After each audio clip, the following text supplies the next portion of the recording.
গটগট পায়ে বাড়িতে প্রবেশ করতেই আসফা বেগমের মুখোমুখি হলো দুজনে। কোল থেকে নামিয়ে ফারিস ইসরাকে পাশে দাঁড় করিয়ে শক্ত করে কবজি চেপে ধরল তার। আপনার থেকে কৈফিয়ত নেওয়ার প্রয়োজন নেই আমার, জাস্ট লিসেন। 1 ইঞ্চি ছাড়ও পাবেন না আপনি। আসফা বেগম এগিয়ে এলেন ফারিসের সামনাসামনি দাঁড়িয়ে কাটকাট গলায় তিনি শুধালেন, ইশাহকে ছেড়ে দাও, আমি আর বিরক্ত করব না তোমাকে। আমার মেয়েকে মুক্তি দাও এই নোংরা সম্পর্ক থেকে। ফারিস কণ্ঠে আগুন ঢেলে উচ্চস্বরে প্রশ্ন করল, নোংরা? সিরিয়াসলি? কি নোংরামি দেখেছেন আমাদের সম্পর্কে? ধর্ম মেনে দুইবার বিয়ে করেছে লিটল গার্লকে, তারপরেও আপনার কাছে এই সম্পর্ক নোংরা মনে হচ্ছে? সৎ ভাইকে বিয়ে করা ভালো? তোমার মেয়ে হলে তুমি কি করতে পারতে এইসব মানতে? হ্যাঁ মানতাম, কারণ ভালোবাসার আপনি কি বোঝেন তাকে পাওয়ার জন্য বছরের পর বছর ধরে অপেক্ষা করার কষ্ট? কিছুই জানেন না আপনি। ফারিস পাজা গলা তুলে রুমে নিয়ে এলো ইসরাকে। সারা রাস্তায় ফারিস একটা কথা বলেনি। নিজেও কথা বলার সময়ও সে নিজের মধ্যে ছিল না। রেস্টুরেন্টে শেষবার স্বাভাবিকভাবে কথা বলেছিল, অতঃপর কোলে তুলে ইসরাকে এনে গাড়িতে বসিয়ে দিয়েছিল। ইসরার শত ডাকেও সে জবাব দেয়নি।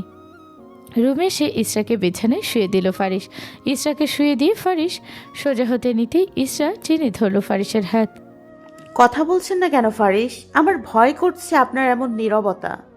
বকুন, আমাকে যা ইচ্ছে বলুন, তবুও কথা বলুন। অদ্ভুত চোখে তাকালো ফারিস। ইসরা কপালে চুলগুলো কানের পাশে গুজে দিয়ে বরফ শীতল কণ্ঠে শুধালো, ভয় করছে কেন লিটল গার্ল? আমি কি তোমাকে মেরেছি? ফারিসের এর উপাচরণে বিছানায় চেঁচড় কেটে সরে যেতে নিল ইসরা। ফারিস হাসলো। ধীর পায়ে কাবাডের পাশে এগিয়ে গেল সে। উপরের তাক থেকে একগুচ্ছ রশি নিয়ে ফিরে এলো। দুহাতে টেনে রশির শক্তপোক্তটা যাচাই করলো সে। যথেষ্ট শক্ত রশিগুলো, সহজে ছিঁড়ে যাবে না। ইসরা কাঁদো কাঁদো কণ্ঠে ডাকলো, ফারিস, বলো লিটল গার্ল। আপনি কি করবেন রশি দিয়ে? তোমাকে ভালোবাসবো লিটল গার্ল। ফারিস ইসরার পায়ের কাছে এসে বসলো। ইসরার পা টেনে নিজের সামনে এনে বসলো তাকে। রশির গিট খুলে নিজের হাতে পেঁচালো সে। অতঃপর ইসরার পা দুটো চেপে ধরে বেঁধে ফেলল ফারিস। এরপর একইভাবে হাত দুটো বেঁধে নিল সে। শরীরে শক্ত লাল রশিগুলোর বাঁধন পড়তেই ব্যথায় ফুঁপিয়ে উঠল ইসরা। আমি ব্যথা পাচ্ছি ফারিস। বাঁধন শেষে ইসরার গলায় ওড়নাটা টেনে ফ্লোরে ফেলে দিল সে। একে একে ইসরার শরীরের শেষ সুতোটিও নিশ্চিহ্ন করে নিল ফারিস। শেষে কোলে তুলে নিল ইসরাকে। অশ্রমে ঝুঁকে পানি ভর্তি বাথটাবে শুয়ে দিল। শীতল পানি শরীরে রাখতেই কেঁপে উঠল ইসরা। কাঁপতে থাকা শরীর নিয়ে ফুপিয়ে ফের ডাকলো ফারিসকে। ফারিস, কি করছেন আপনি? একটু অপেক্ষা করো লিটল প্রিন্সেস। ইসরার সামনে হাঁটু গেড়ে বসলো ফারিস। বাথটবের পেছন থেকে বের করলো সাদা একটা ব্যাগ। ব্যাগের চেইন খুলে ভেতর থেকে মাঝারি মাপের একটা ধারালো ছুরি বের করলো সে। ছুরিটাতে লাইটের সাদা আলো পড়তেই চিকচিক করে উঠলো। ব্যাগ থেকে ছোট পাথরটা নিয়ে ফের ছুরিটা ধারালো ফারিস। ধার দেওয়া শেষে বাথটবের সাইডে হাত ঠেকিয়ে চুমু খেলো ইসরার কপালে। ভয়ের তো চোখে সবটা পরক করলো ইসরা। সেকেন্ডের মধ্যে ফারিস ছুরি দিয়ে আঘাত করলো নিজের কবজিতে। ফিনকি দিয়ে রক্ত ছুটলো তার কবজি দিয়ে। টপ টপ করে রক্তের ফোঁটাগুলো বাথটবের সাদা পানিতে পড়তে লাগলো। সাদা পানিতে লাল তরলের অস্তিত্ব দেখে চিৎকার করে উঠল ইসরা। ইসরার চিৎকারে হাতে আরও কয়েকটা পোজ দিল ফারিস। রক্তের স্রোত বাড়ল। বলিষ্ঠ ফারিসের শরীর থেকে চুয়ে চুয়ে পড়তে লাগলো রক্ত। ছুরিটা মেঝেতে ফেলে দিল সে।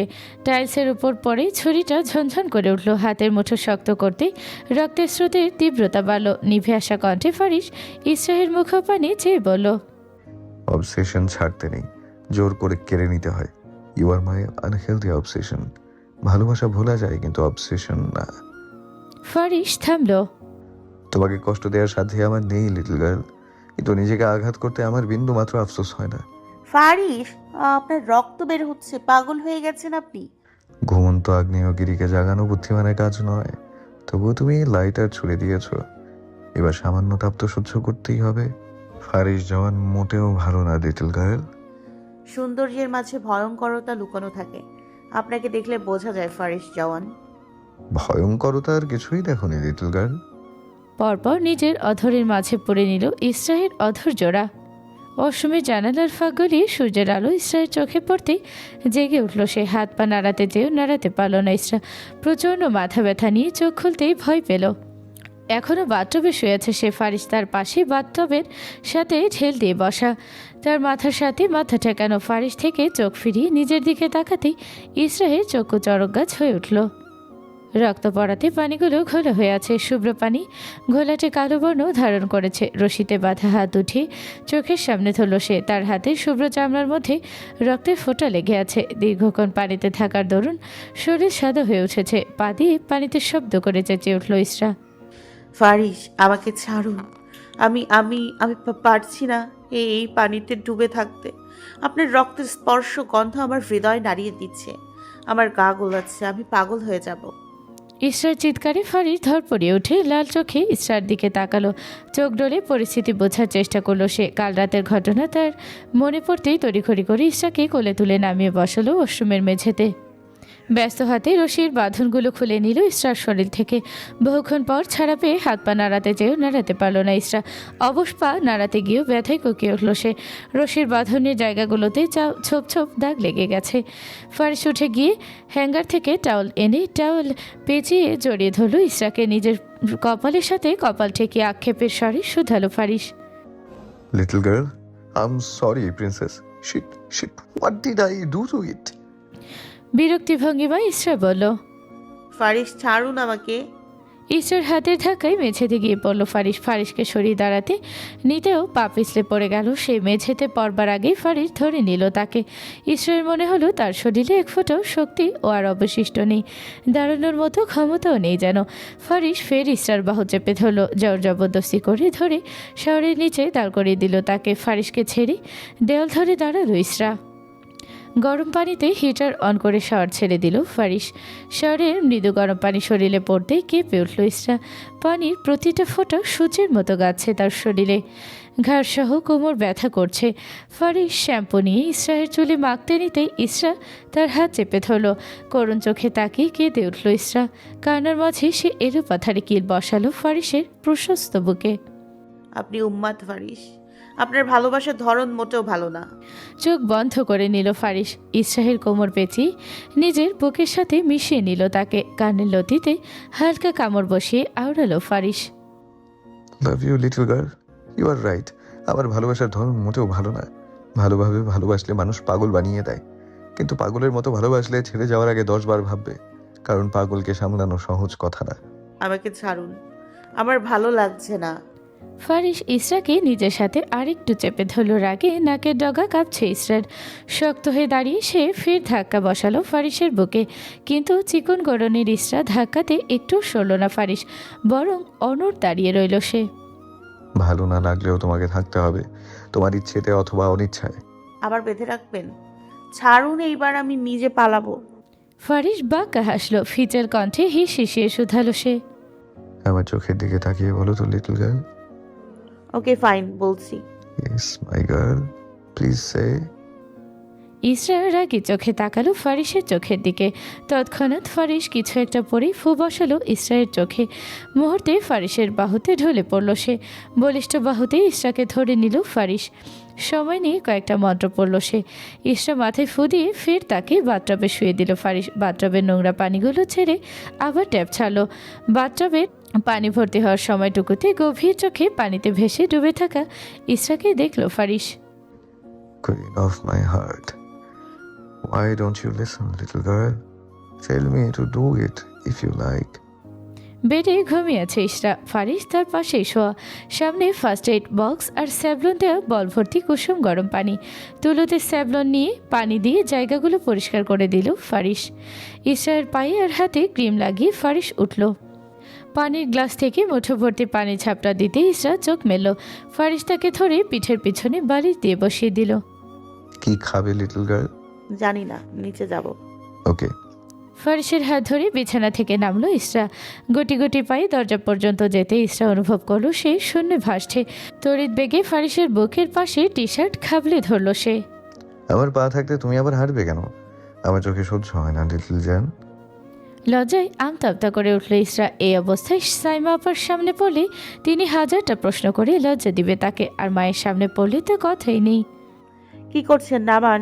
নিচে আম্মু আব্বু সবাই আছে, কেউ দেখে ফেললে কেলেঙ্কারি হয়ে যাবে। ভরাট কণ্ঠে শুধালো ফারিস। So what? অন্যের ওয়াইফকে কোলে নিয়েছি নাকি? You are mine.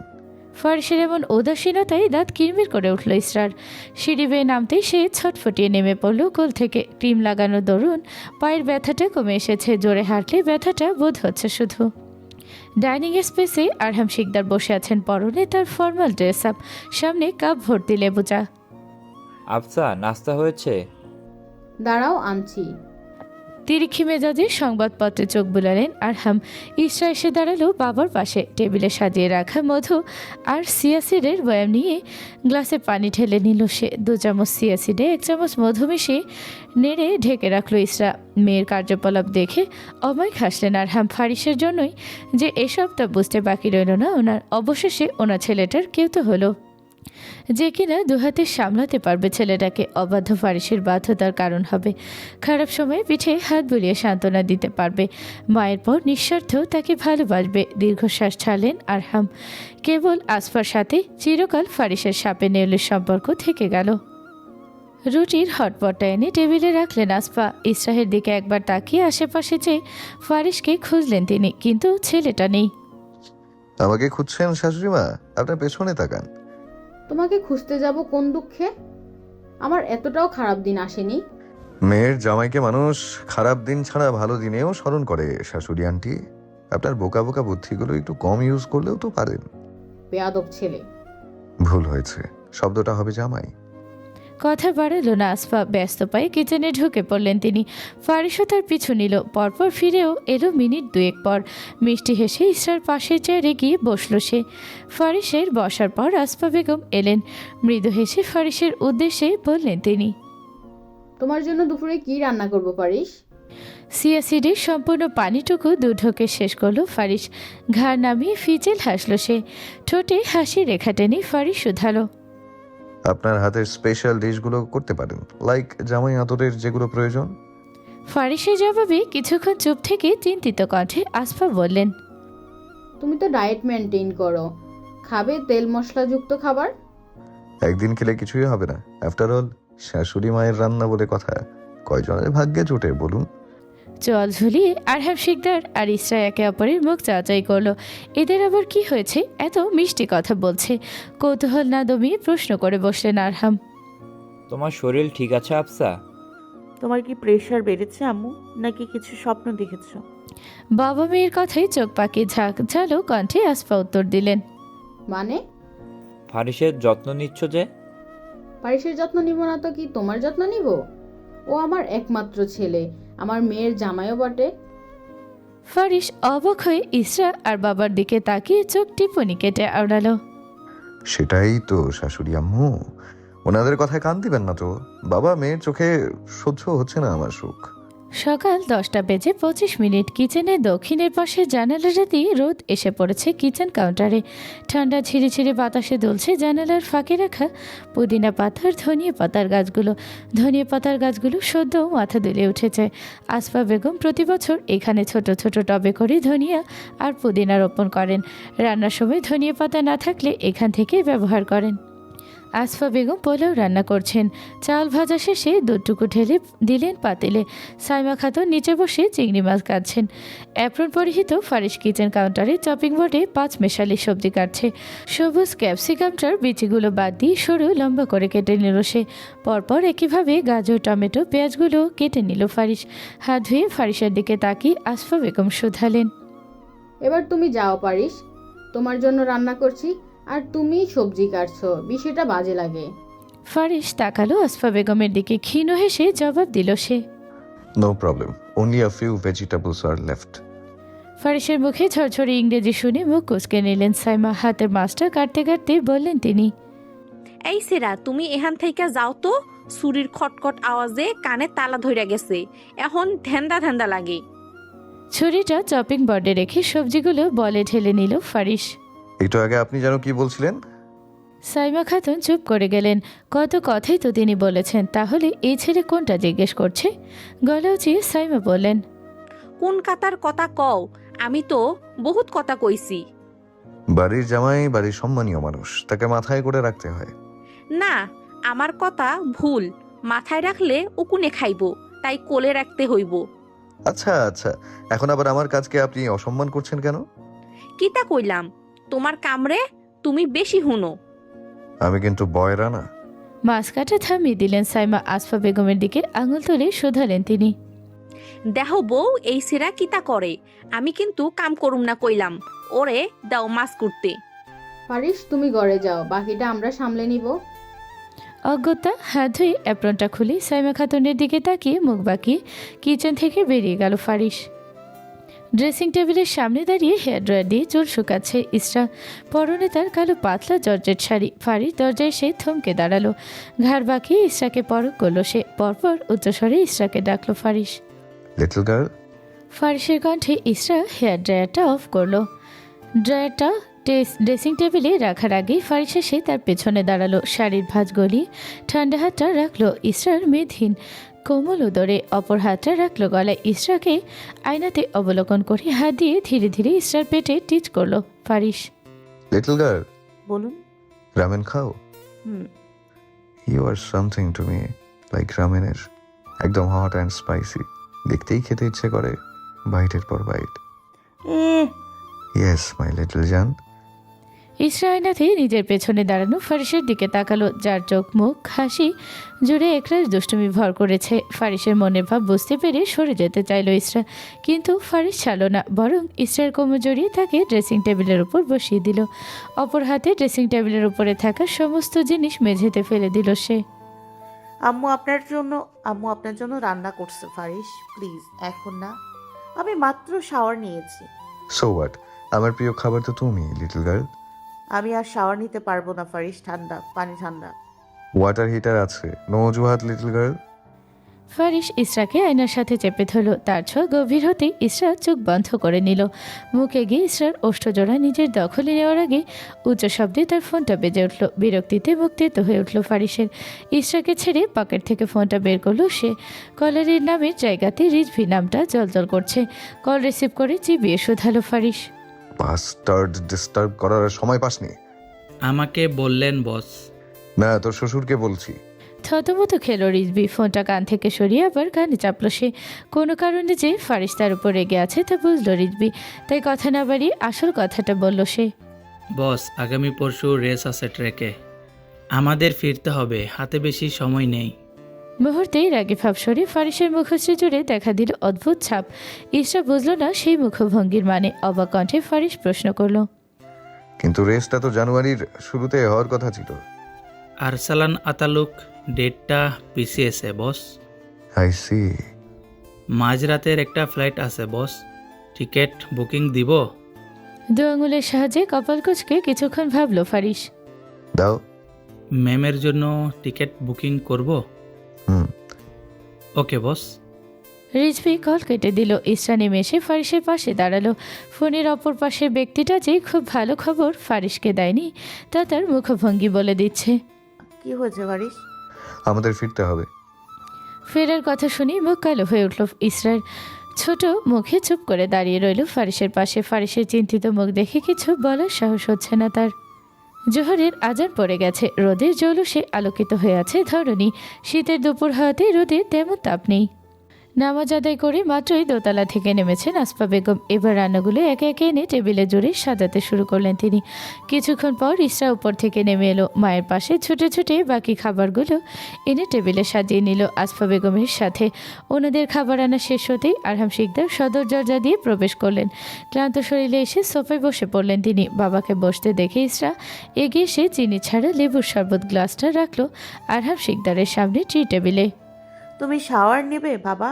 না, হাত মুখ ধুয়ে আসছি আম্মু। আচ্ছা। ইস্যু পারিসকে ডেকে আন।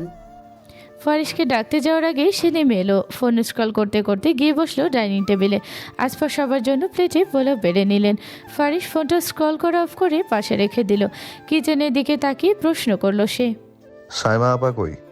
ফারিসের প্রশ্নে আসফা বেগম তাকালেন ওর দিকে। হাতের কাজ করার মাঝেই জবাব দিলেন তিনি। উনি ওনার ঘরে। কেন? লিটল গার্ল, ওনাকে ডেকে নিয়ে আসো। বিনা বাক্য ব্যয়ে সাইমা খাতুনকে ডেকে আনলেন ইসরা। ইসরায়ের পেছন পেছন এগিয়ে এলেন সাইমা। আমারে ডাকছো কে রে? আমাদের সাথে বসুন আপা। কে রে? ও যখন বলেছে তখন বসুন খালা। সাইমা বসলেন ফারিসের অপর পাশে চেয়ারে। ততক্ষণে আরহাম শিকদার ফরমাল ড্রেস আপ ছেড়ে নর্মাল লুঙ্গি আর ফতোয়া পরে এসে বসলেন। সবাইকে আসতে দেখে ফারিস গলা ছেড়ে আওড়ালো, আব্বু, বলো। আমি আর ইসরা ফিরে যাব। ফারিসের দিকে পূর্ণ দৃষ্টিতে তাকালেন। আরহাম শিকদার গম্ভীর কণ্ঠে শুধালেন তিনি, কবে? আজ রাতে টিকিট বুকিং করেছি। পরশুই আমাদের রেসিং ট্র্যাকে রেস আছে, আর রেসটা আমার জন্য খুবই গুরুত্বপূর্ণ। হাই হাই করে উঠলেন আসফা বেগম। কি বলছো এইসব? তাই বলে আজই টিকিট বুকিং দিয়েছো? পরশু রেস, প্রস্তুতি বাকি। যা ভালো হয় করো। কিন্তু কোনো কিন্তু না আসু, ওদের যাতে ভালো হয় তাই করুক। এমনিতেও ওই ফারিসের ওই দেশেই সব। এখানে আর কিছুই নেই, শুধু শুধু আটকে রেখে লাভ কি? ব্যস্ত শহর ঢাকার অর্ধেক মানুষ ঘুমের দেশে তলিয়ে গেছে। হাইওয়ে রোড আপাতত ফাঁকা। মাঝের মধ্যে রাস্তা কাঁপিয়ে হাওয়ার বেগে চলে যাচ্ছে গাড়িগুলো। ড্রাইভিং সিটে বসে ড্রাইভ করছে রিজভি। ইসরায়েল আর ফারিস পেছনের সিটে বসা। সচরাচর ফারিসই ড্রাইভ করে, রিজভি তার পাশের সিটে বসে। কিন্তু আজ হাত কাটা থাকায় ইসরা তাকে ড্রাইভিং করতে দেয়নি, জোর করে পেছনের সিটে বসিয়ে রেখেছে। জানালার কাচের বাইরে ইসরা চোখ জোড়া নিবদ্ধ। দেশ ছাড়ার আগে শেষবার প্রিয় মাতৃভূমির সবুজে ঘেরা গাছগুলো দেখে চোখ জোড়ানোর একটুখানি প্রয়াস। বিদেশ বিবুয়ে সব থাকলেও মাতৃভূমির ছায়া থাকে না, মায়া থাকে না, থাকে না কাদামাটির সোদা গন্ধ। বাইরে তাকিয়ে থাকার মাঝেই হু হু করে কেঁদে উঠল ইসরা। ফারিস ব্যস্ত হয়ে নিজের দিকে ফেরালো মেয়েটাকে। ইসরার দুগাল হাতের আজলায় পড়ে নিল নিজের। হোয়াটস হ্যাপেন লিটল গার্ল? কাঁদছিস কেন জান? ইসরা এলোমেলো হাতে জড়িয়ে ধরল ফারিসের কোমর। বুকে বুক গুজে নাক টেনে শুধালো সে। আমার দেশ ছাড়তে ইচ্ছে করছে না ফারিস, ওখানে আমার কেউ নেই, কিচ্ছু নেই। কিন্তু আমাদের তো ফিরতে হবে লিটল জান। তোমার হাজবেন্ডের সাম্রাজ্য তো সুদূর আলাস্কাতে, বেবি গার্ল। তাহলে আপনি একা ফিরে যান ফারিস। সত্যি? না, আমি জানি না। ফারিস আর ইসরায়ের এমন আদুরে মুহূর্ত দেখে নিজের চোখকে বিশ্বাস করতে পারছে না রিজভি। বার কয়েক চোখের পাতা ঝাপটে লুকিং গ্লাসে তাকালো সে। তার গম্ভীর কাঠখোট্টা বস এত নরম সুরে কথা বলছে, এত আদরে কথা ফারিসের গলায় আসতে পারে। মানুষকে মেরে ছবি করা মানুষটাও এখন বউয়ের কাছে এসে বিড়াল হয়ে গেছে। হাই হাই করে উঠল রিজভি। সে ফের তাকালো ইসরায়ের দিকে, থেকে চোখ তুলে সামনে তাকাতে লুকিং গ্লাসের আয়নাতে চোখাচোখি হলো ফারিস আর রিজভি তড়িৎ বেগে চোখ নামিয়ে নিল। ফারিস হাত লম্বা করে গাড়ির ভেতরে লাইটটা বন্ধ করে দিল। পরপর গমগমে কণ্ঠে বলল সে, রেজভি অ্যাক্সিডেন্ট করলে তোমাকে জ্যান্ত পুঁতবো। আমার লিটল গার্ল আছে গাড়িতে। Sorry boss. গ্লাসটা ঘুরিয়ে দাও। ওকে বস। বাম হাতে স্টিয়ারিং ধরে ডান হাতে লুকিং গ্লাসটা ঘুরিয়ে দিল রিজভি। ফারিস ইসরায়ের চুলে হাত বুলিয়ে চুমু খেলো মাথায়। ইসরা ততক্ষণে থেমে গেছে। নাক টেনে ফারিসের শার্টের টপ বাতনগুলো খুলে নাক গুজল তার প্রশস্ত বক্ষ বিভাজনে। প্রেয়সীর মন কাননের ভাবনা বুঝতে পেরে ফারিসও আরেকটু কাছে টেনে নিল ইসরাকে। সুতির কামিজটার খাঁজ হাতিয়ে চেপে ধরল ইসরায়ের সুঠল বাঁকানো কোমর।